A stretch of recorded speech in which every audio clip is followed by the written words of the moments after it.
Minu nimi on Holger ja olen Telias siis ärikliendi osakonnas küberturbelahenduste insener.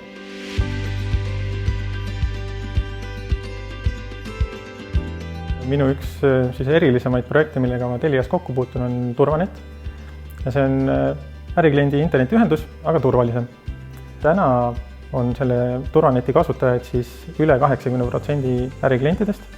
Ja selle aasta lõpuks on plaanis tegelikult see number saada juba 90% lähedale. Turvanet siis nädalas tõrjub üle 1 miljoni potentsiaalselt ohtliku sündmuse. Need võivad olla näiteks siis mõne e-mailiga saabunud ohtliku lingi avamised, aga need võivad olla ka väljastpoolt saabuvad ründed siis mõne ärikliendi serverite või teenuste suunas. Ja kuna Telia on Eestis üks suurimaid teenusepakkujaid, siis on see Eesti ühiskonnast üks väga suur osa, mida siis Telia saab turvalisemaks teha.